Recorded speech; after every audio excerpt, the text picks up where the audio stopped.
ফিলিপাইনে শক্তিশালী টাইফুন গনির প্রভাবে অন্তত 10 জনের প্রাণহানি হয়েছে। ক্ষয়ক্ষতির শিকার হয়েছেন কমপক্ষে 2 কোটি মানুষ।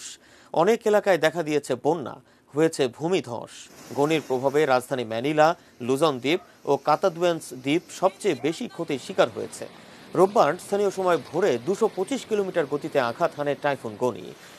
সন্ধ্যার দিকে এটি দুর্বল হয়ে ম্যানিলা উপকূল অতিক্রম করে। টাইফুনের প্রভাবে এখনও প্রচণ্ড বাতাস বইছে, বৃষ্টিও হচ্ছে থেমে থেমে।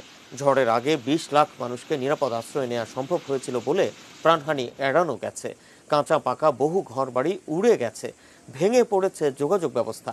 আটকে পড়াদের উদ্ধারে কাজ করছে দুর্যোগ ব্যবস্থাপনা বিভাগের সদস্যরা।